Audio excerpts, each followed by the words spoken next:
I would like to present a little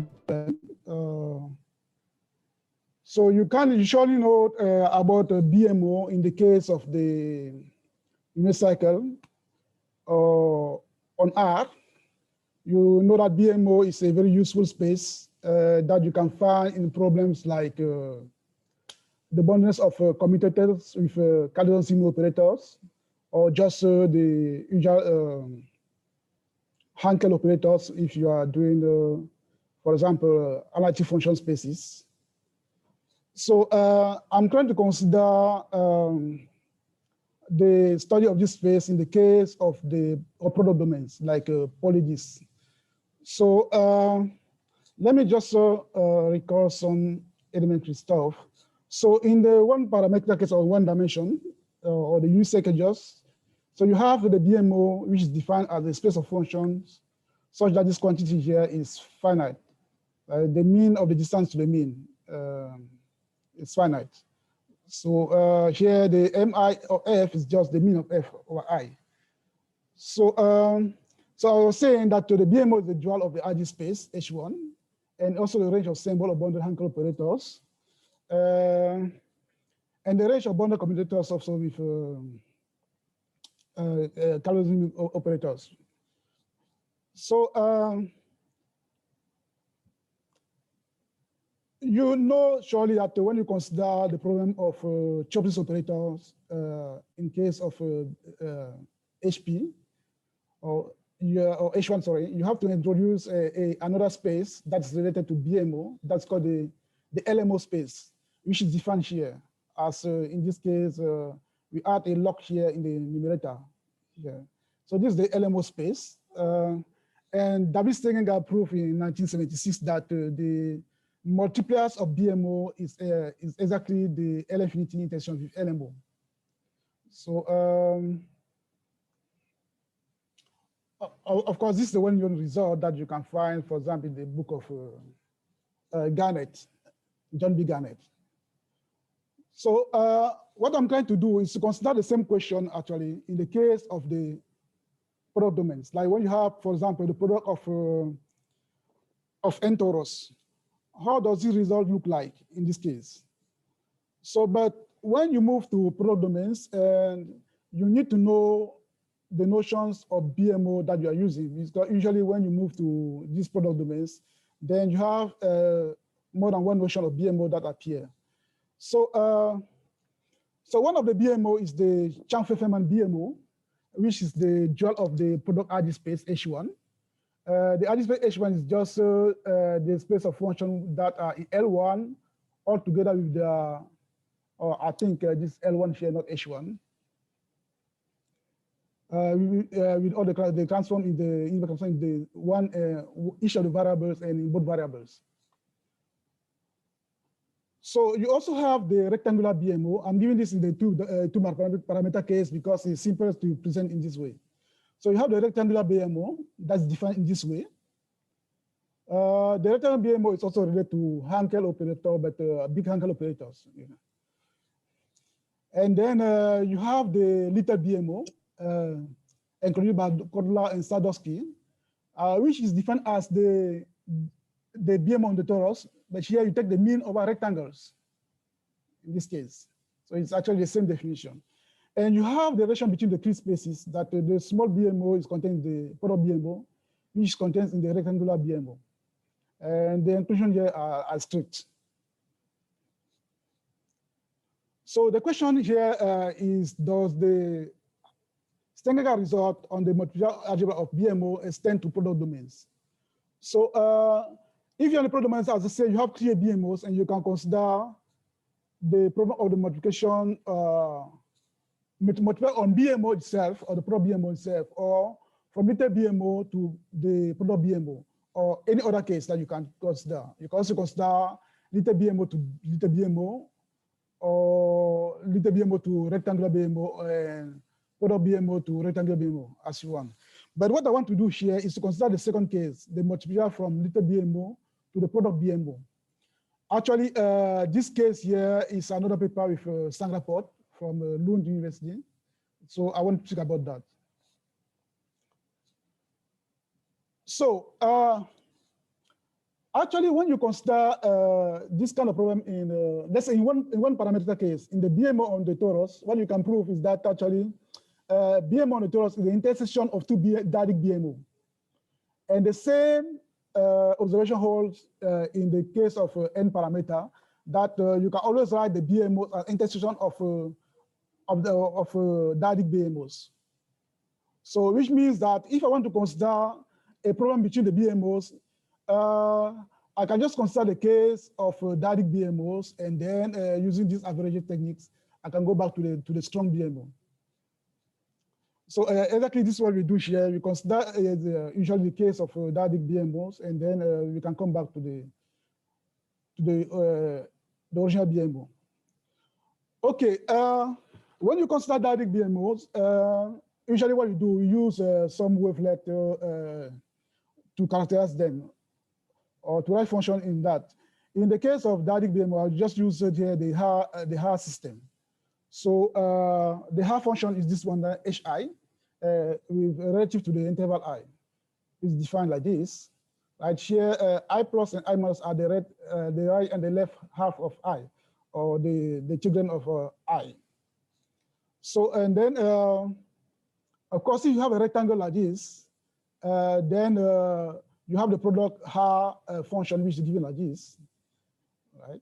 And then you can define L2 0 like this. So it means that you ask the function to have a mean of a mean to be 0 in each variable. So with this one, you get an orthogonal basis of this space here, and so that you can write your F in your Haar basis this way. Okay.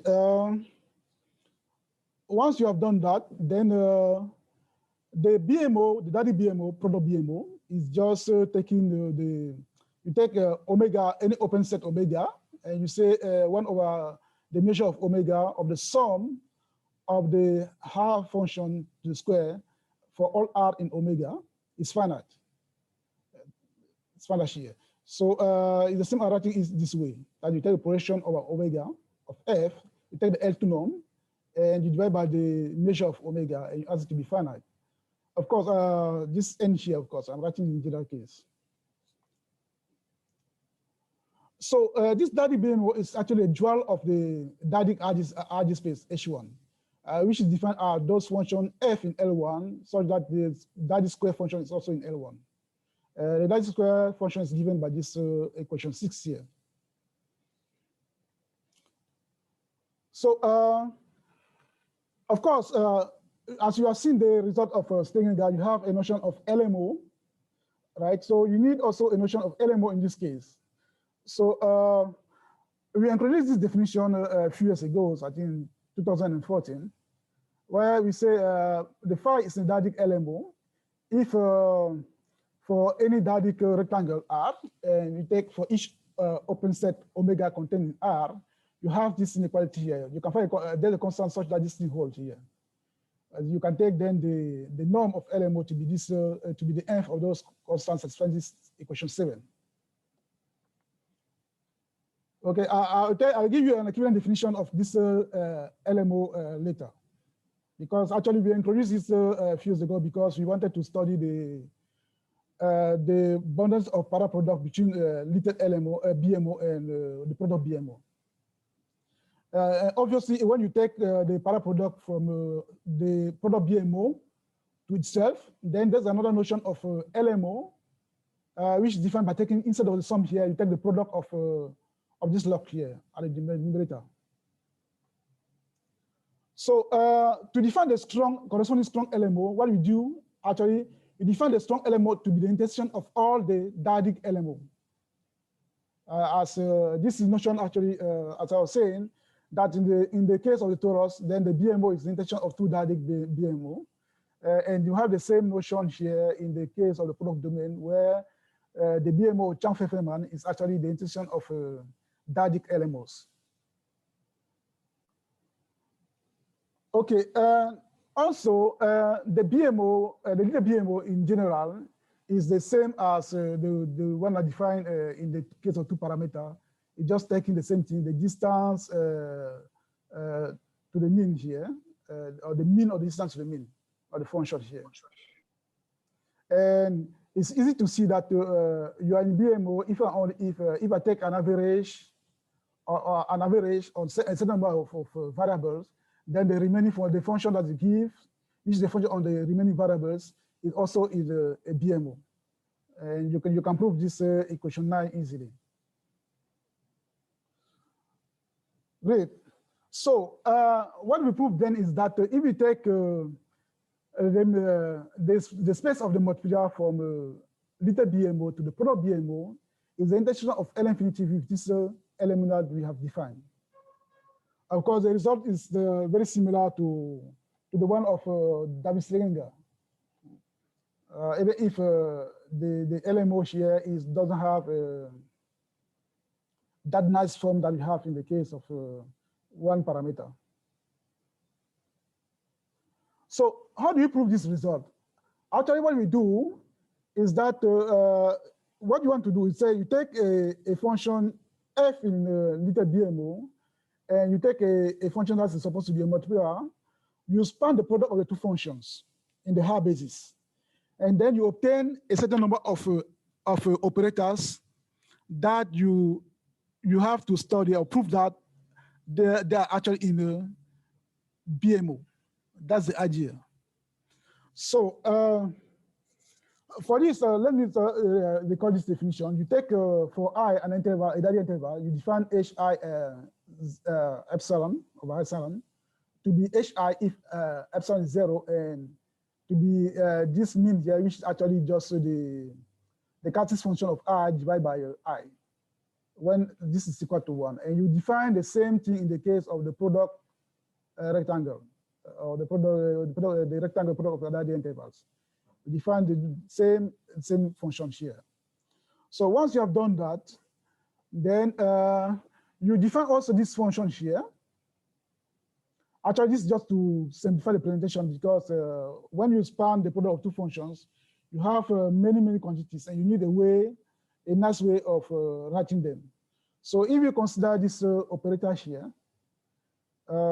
here is just the inner product of L2 here, and here is the function that we defined before. And you have some restriction of the exponent here. They should satisfy this condition here. In that none of them is 0, 0, 0. And none, the two first are not 1, 1. And the sum of the first and the second should be 1 minus the third one. So once you have this thing here, you can check that if you multiply two functions in the higher basis, the final higher expansion, of course, then it will give you that the f stands phi or psi is equal to the sum of these operators here. I think it's easy to check in case where you have you are in the one parameter. If you are in one parameter that you are in the torus, then you do a product of two function, you get 3 operators here. If you take 2 parameters, then you get 9 operators and so on. So at the end, you get 3 to the power n operators that appear in the equation 11. So as I was saying then, so you want to prove that for f in a little BMO, and you have phi in L infinity intersection with LMO, this product is in BMO. So the idea is to prove that each of the guys here is in BMO actually. So you have to study each of the B here. So what do they look like normally? So if you take this vector to be the null vector, then the corresponding operator is what we call paraproducts. So if you take, you take the beta to be the null vector, then you get the corresponding operator is this one here. So you have the half function, here you have the half coefficient of psi, and here you have the mean of f over r. And this one, we call them usually the main paraproducts. And then you have this result that's well known that the paraproduct is bounded on L2 if and only if phi is in BMO. So the other paraproduct that you have are this thing here, the delta function. Actually, this is or the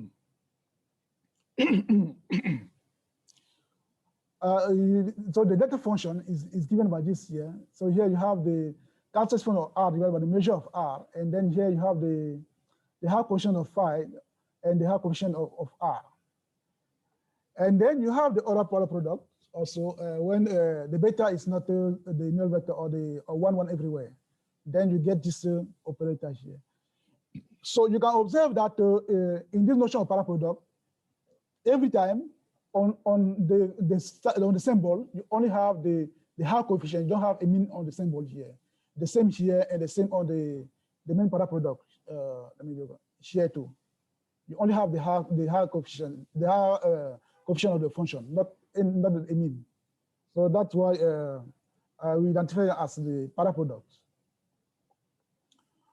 So you have all these paraproducts appearing here. Of course, there are only some of the operators that correspond to the case where we take the first exponent, vector exponent to be 0, 0, 0. So, I was saying that I'll give another equivalent definition of the LMO. So what we proved in 2014 is that the paraproduct that we defined before is bounded from little BMO to product BMO if and only if phi is in LMO. The equivalence of the norm, of course. So that's one of the other we obtained years ago.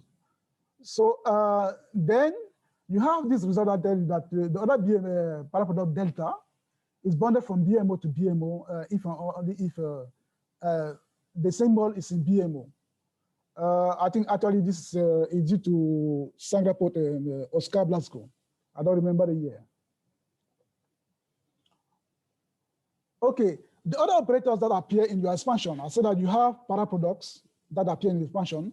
So you have some other operators, and they are of this form. So the first one is this here. And you can see that the difference with the paraproduct is that now you have a mean over the symbol. The symbol here is minus phi. So you have a mean over the symbol. So you have this one here, where you have you see in the paraproduct, the mean was on F, and the High coefficient was on psi here. And now you interchange them here. And then you have another one where you have a kind of mix mean and High coefficient on the symbol. And then you have the High coefficient of the functions here. So wherever you have the High coefficient of the symbol here, then here you have this characteristic function divided by the measure of the S. And when you have the mean here, then you get the High function here. So another one is the T3 that's appeared here. And then I have a fourth one, which is this operator T4 here, which look more complicated because now you have actually a preset of that you consider here. I mean, you have the HT, you have the HR, the High functions, and then you have this, which is actually the modulus of the High function divided by the root of the length, the measure of S. So you have these operators. So the problem then is to prove that these operators, if you take phi in L infinity intersection with LMO, then T4, for example, will be in BMO. That's the idea. So I'll give the results here because it's a little bit technical. I guess it will take more time than I need to present all the results. So the first one is the operator T1, which is here. That this operator is bounded from little BMO to pro BMO if and only if the symbol is in L infinity. Let me go back to the definition of T1. Okay, this T1, if you pay attention, this is just a High multiplier. And we know that High multiplier is bounded if and only if the symbol is in L infinity.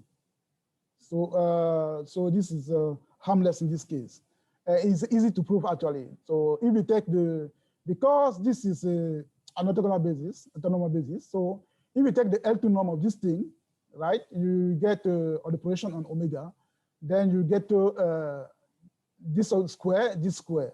So if phi is in L infinity, then this will just give you something that the L infinity number goes outside here. Then what remains here is really the High coefficient square. So you have here the position over omega, and then take 1 over the measure of omega, so which is just the BMO norm as defined before. So if you need to prove the reverse, you only need to take phi to be 1, and you are done.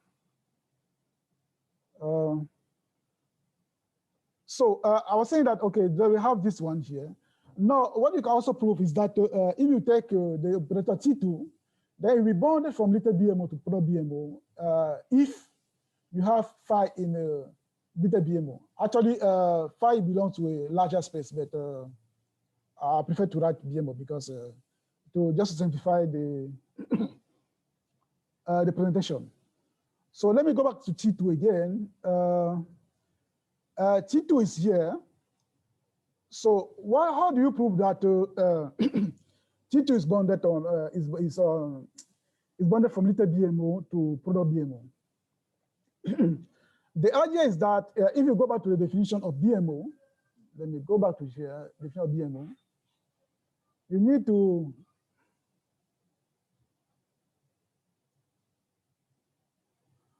so you need to take the projection over omega of f. You take the L2 norm of that projection square, and you divide by the measure of omega, and you need to be finite. So if you go back to T2, sorry. So what you have to do, you take the projection over omega, right, and you take the L2 norm of that projections. So the idea is that when you take the projections, actually, is to write the corresponding operator as all of the paraproduct. So if you pay attention here, if you can see that this thing here is just the mean, I can write this thing here as a sum. This one here is the High coefficient of the mean over T of phi. The High coefficient of the mean over T of phi, and here you have the High coefficient of the with respect to S, of course, of the High coefficient of F with respect to T. So if you pay attention, you see that this operator, if you look at it like this, is just what we call the paraproduct delta. In the paraproduct delta. So what I mean is here, right? You write this thing here as the High coefficient with respect to S of the mean of phi, and you have this and you have this. So if you take the L2 norm with respect to the T, right? This thing will go. There we go. What remains is the square of this thing here, with this calculus function here. So if you look at it, as I was saying, and you go back to this of the delta operator that I recorded here, delta operator, you see that you have actually the same thing here. So what you do then is use the result on the delta operator to conclude that this thing here is bounded. So the operator T3 and T2 and T4, actually I think this T4 here, a little bit more asking for the proof. For the moment, what we have here, in this case, we managed to prove that, yeah, okay, in the 2-parameter case, it's harmless. It's followed easily because I think it's the number of operators. You only have 9 operators, and they're easy to deal with. Then when you move to n parameter, you have more operators. And at least when n is 3, we know how to prove this thing here easily. And when n is 3 too, we also know how to prove this. So we assume that it also works for n more than 3. We believe that the proof should be the same, but for the moment, we do not know this only for n to be 3. So no. So if you follow what I'm saying, is that let me go back from the beginning of the paraproducts here. So some of the operators are paraproducts, and we see that they are bounded whenever you are in LMO, right? The other paraproducts are bounded if you are in BMO. Of course, if you are in LMO intersection with BMO, then you are in L infinity. If you are in L infinity with LMO, then you are in L infinity. And if you are in L infinity, then you are in BMO. So then you have the BMO here, which is good. And this one here, you have L infinity again, you have little BMO, you have little BMO here, and you have little BMO. So you see that whenever you are in L infinity intersection with LMO, then you have the boundedness. So for the reverse of this, that's if you are a multiplier of little BMO to strong BMO or to product BMO, how do you prove that you are actually in L infinity intersection with LMO? So to do this, what we do, we first observe that from the definition of BMO, or the product BMO. So let me go back to it again, just to.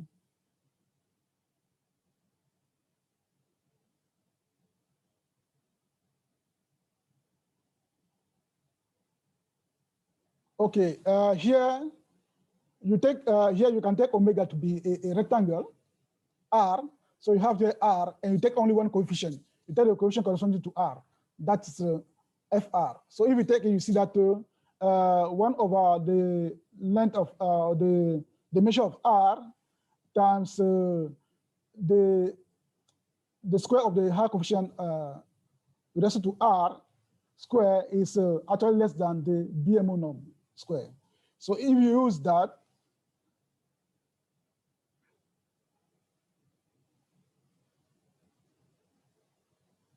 so using that, this is what I'm writing here, that you have this less than the BMO norm here. This is the consequence of the definition of the BMO, right? So now if phi is a multiplier of little BMO to product BMO, right? So it means that if I take F in little BMO, the product of phi and F will be in BMO. So which means that if I replace G here by that product, I will get this thing here. I'll get this equation here. So now I'm going to take F to be the characteristic function of R prime, where R prime is a diagonal rectangle, such that R is a parent of R prime. Okay, what do you mean by parent? When you have a diagonal interval, I, then a diagonal interval J is a parent of I, if I is the left of J or the right of J. That's what I mean. So the parent here means that this thing, we have it in anti-direction or inter-direction. We have that the corresponding interval in R prime is a parent of the corresponding interval in R. So if you take the characteristic function here, means that here I multiply F by the characteristic, sorry, phi by the characteristic function of R prime, and I take the higher coefficient. If you do that, then you get this here. You get that that's 1 over 2 to the n, the mean over R prime of phi on the left here. So less than, as we said, that's less than this norm here. So, but this is true for any R prime. As it's true for any R prime, means that we have that for any R in that interval, rectangle, sorry. You have that the mean of R is finite. So you can apply then the Lebesgue differentiation to have that the phi is in L infinity. Now, to prove that phi is in LMO, what you do is that, okay, if you take an interval I, then you can construct a function that denote log I, which is such that the log function on the interval I is about the log of 2 to the length of I. This is what I'm writing here. So if you take I to be this thing here, so the log here is actually this is about not less or equal. It's equivalent to here. So the log will be equivalent to the log of 2 to the length of I, which is actually, if you take I to be this, that will give you K here. So and the norm of that function, the BMO norm of that function is actually less than a constant. So that is BMO, not LMO. It's less than a constant. So if you take now, you can also do the same thing for, if you are in BMO, you can take a sum of a function like this, a sum of this type of function. Then the sum will be in the BMO. a little BMO. And the corresponding log will be equivalent to the sum of the K when you are in R. And you have that the norm of this function in little BMO is actually less or equal to a constant that doesn't depend on R. So then the idea is that, okay, when you have to test the norm of the BMO norm, it means that you take the projection of open set omega, right, of the product of phi and f. I take my f to be the LR. So I want to compute the L2 norm of this thing, and then I will divide by 1 over the measure of omega. So if I do this here, I know my function here omega is in R. And here we are taking LR, but on R, LR is just the sum of the case. Right. So because omega is a subset of R, then this sum here can go outside. So the sum of the K can go outside here, so that I get this thing here. So now if you divide by the length of omega, the measure of omega. So when you divide by the measure of omega here, you are saying that this is finite, right? You divide by the measure of omega here. This one you get here is just what you call the LMO norm. Well, after taking the supplement, of course. Because if you divide by the measure of omega here, and if you pay attention to the definition of the LMO, it was the log of, or the sum of the log of 2 over the length of the intervals corresponding to R here. So, but this K here is just the log of 2 over the length of IA1. That's the log of 2 over length of IN. So this will give you the LMO norm of phi. Let's say that the LMO is finite actually. So please let me go back to the definition of LMO again to make sure what I'm saying makes sense.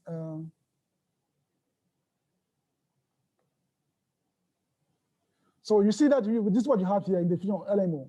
So you have the L2 norm of projection here, divided by the measure of omega, and here you take the log of the sum of this thing here, where the I, J are those appearing in the R.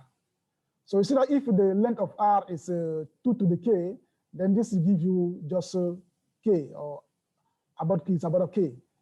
Here, so K1, K2, up to Kn here. So going back to my proof there,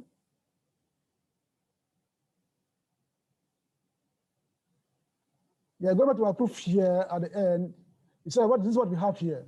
So this is the log here, log here. So when you divide by omega, and you're saying that this is finite, then you get that the LMO norm is actually dominated by the multiplication norm of your symbol. So this is how we prove actually the fact that the condition L infinity LMO is intersection LMO is necessary.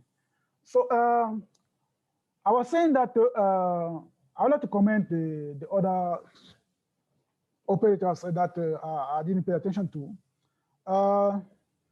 I should say that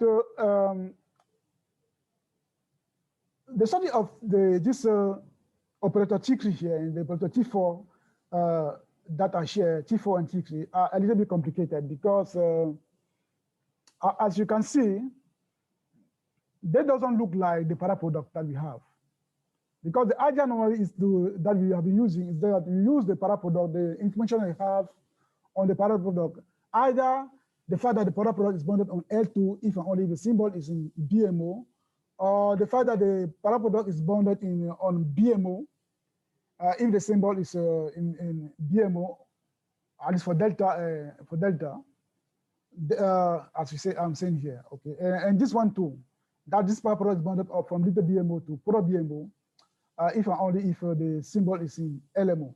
That's the idea that we want to use in this operator, especially T3 and T4.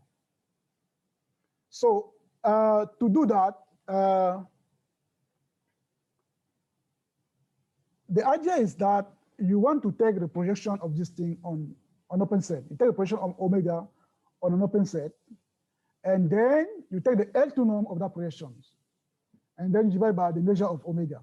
And you show that this thing, you can control it by the the BMO, little BMO norm of F. So how do we do it actually? If you pay attention, this thing doesn't look obvious, but if you pay attention here, you see that here you have the HS and HT, which means that when you take the projection and you take the L2 norm, then this thing reduced to the sum of this thing square and this thing square here. So if you can, again, observe that this thing, or at least writing it in reducing the number of parameters and writing it, putting a funny relation between these operators and the delta or the pi, the product product. And then you use those information you have on the product product to conclude the operator. Obviously,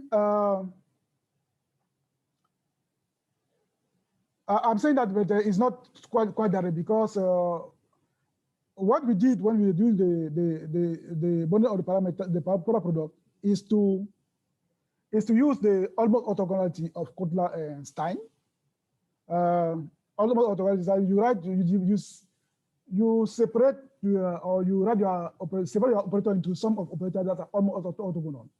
You control each of the operator with some constant that's small enough, so that when you add at the end the sum that you obtain, and because the constant is small enough, then that add up to a constant of to 1. That's the idea that you are using here. So especially for this one here and this one here, you have to use the same idea because you have no choice. So separate it as almost orthogonal operators. Conclude each operators with a norm that's small enough, or the coefficient of the norm is a very small constant, that's something like 1 to the 2 to the n. So like when you do some at the end, because the one or the sum over 1 over 2 to the n, that will give you something that's equivalent to 1 at the end. So that's the idea here. Great. So let me go back again to comment what I didn't speak about. Please, James, can you stop me when it's time, please? Yeah, you still have about 11 or 12 more minutes. Okay. So I was saying that, let me go back to when I said the problem somewhere here. I said that you can consider, you can consider the material also of BMO here. Okay, I think this one is more difficult than this one here. So what you do here, but the method is the same. So that you take two functions with finite Hag expansion, then you multiply them, you do the same thing, you obtain exactly the same decomposition that I have here with the operator that I have. And then you have to study each of the operator to prove that it's bounded from BMO to BMO.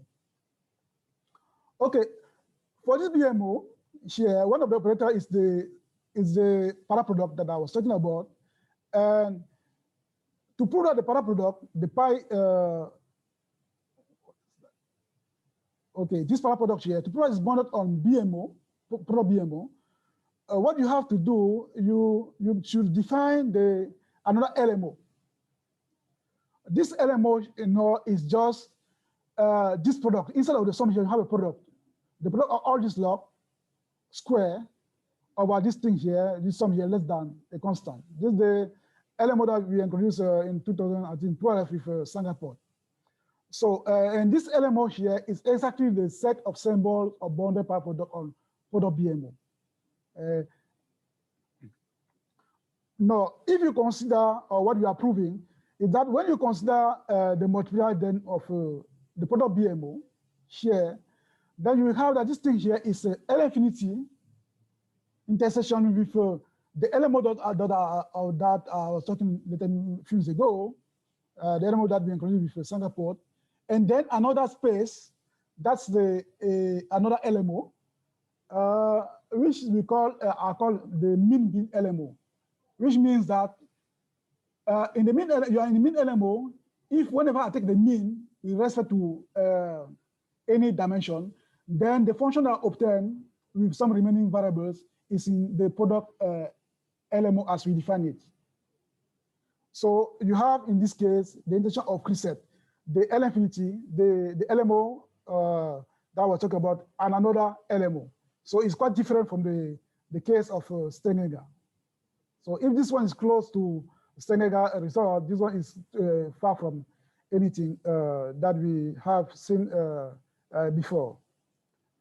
Of course, when you consider this BMO, because BMO is the dual of H1, then once you know the product, the materials, then you can consider the problem of Chauffeur's operator between H1 on H1 too. And you can prove that it was a bond that if only the symbol is belong also to that intersection of Crisset. Okay, for this one here, I don't know actually the application of the multiplier because the pre-dual of BMO here is hardly known. I mean, there have been some works recently, but we are still far to understand the properties, even the right definition of the pre-dual of this little BMO. But I was saying the little BMO appear when you consider the little Hanger operator, the little Hanger operators, and the product BMO will appear, the rectangle BMO will appear when you consider the big Hanger operators. Okay, I think I should stop here.